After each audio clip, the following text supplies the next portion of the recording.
Strong winds and heavy rainfall are expected as a cold front drifts through the region this afternoon, according to the National Weather Service in Morristown. There is a chance for some strong to marginally severe thunderstorms from late this morning into this afternoon, with locally damaging winds up to 60 miles per hour possible. The slow-moving front could cause some localized flooding. The likelihood of strong winds from the front have resulted in a wind advisory for the higher elevations near the North Carolina state line until 2 o'clock this afternoon. More strong to severe thunderstorms are expected Wednesday afternoon into Wednesday night, with damaging winds and large hail possible with the strongest storms. Behind that storm system, temperatures will drop sharply as highs in the upper 40s are possible Thursday and Friday before rebounding for the weekend.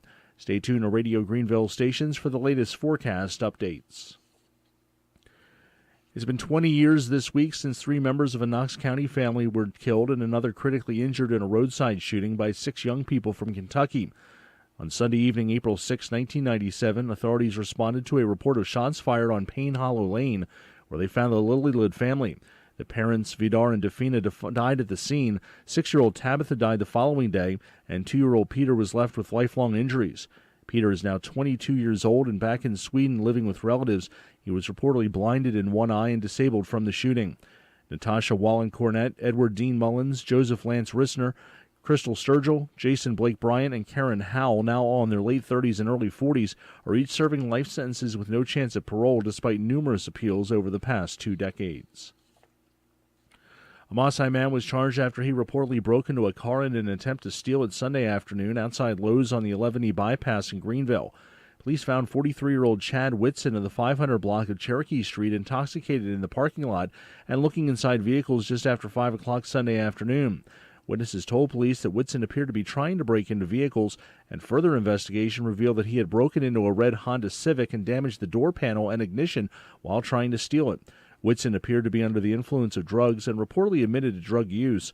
He was charged with public intoxication and theft over $1,000 and is in custody on $2,800 bond prior to a court appearance this morning. A man has been charged after reportedly stealing a wallet from the counter of a convenience store late last month. 35-year-old Paul Lee Hips of the 1100 block of Miller's Chapel Road was identified by officers on video following the theft, which occurred on March 24th at the Marathon Quick Stop Market on Van Hill Road in Baileyton. A woman had put her wallet on the counter while getting coffee, but discovered it was missing when she came back.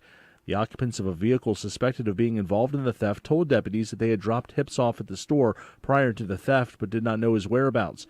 Hips was issued a criminal summons for theft of property and is scheduled to appear in court this morning. The town of Mossheim has announced that Fun Days will return to Mossheim this year. For the first time, a 5K run will be included in the event. There will be lots of food and craft vendors as well. Fun Days will be held on June the 3rd. For vendor applications and more information, call Mossheim Town Hall at 422-4051. Living Well with Chronic Conditions workshops will be held Mondays starting today and running through May the 8th at the UT Extension Office at 204 North Cutler Street in the lower level of the courthouse annex.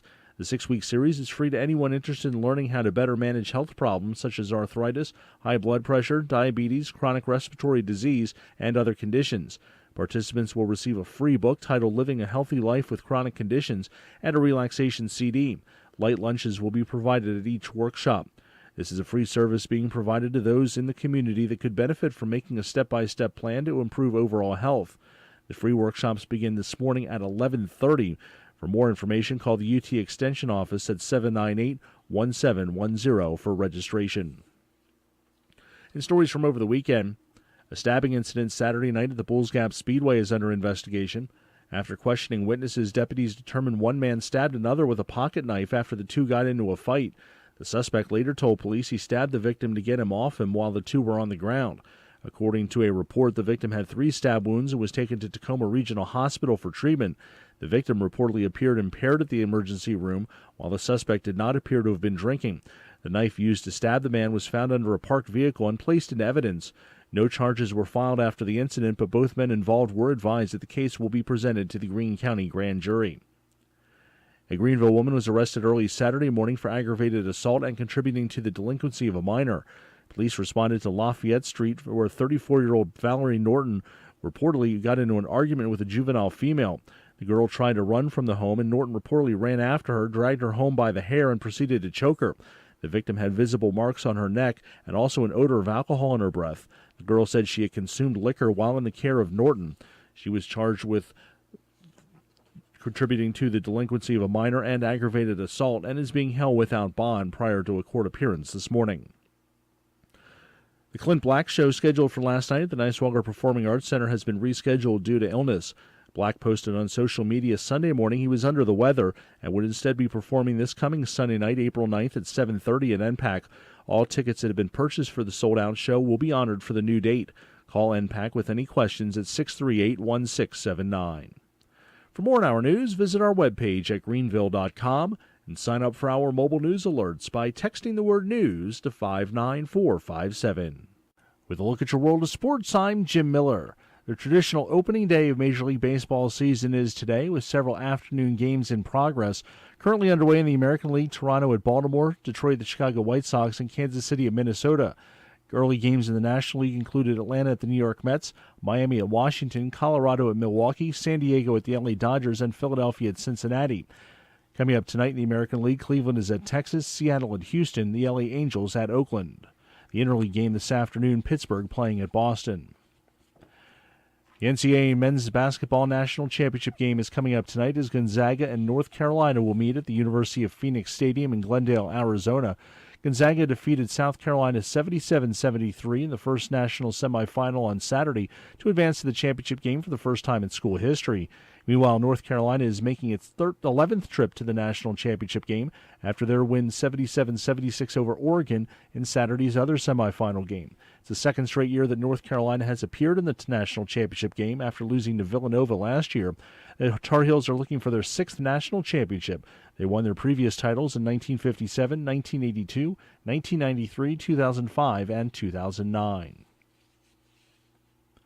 South Carolina is celebrating its first NCAA Women's Basketball National Championship after defeating Mississippi State 67-55 Sunday night in Dallas. South Carolina finished the season with a 33-4 record, one of those losses coming at home to the Lady Vols. Brad Keselowski picked up his second win of the season in the NASCAR Cup Series as he won the STP 500 at Martinsville on Sunday.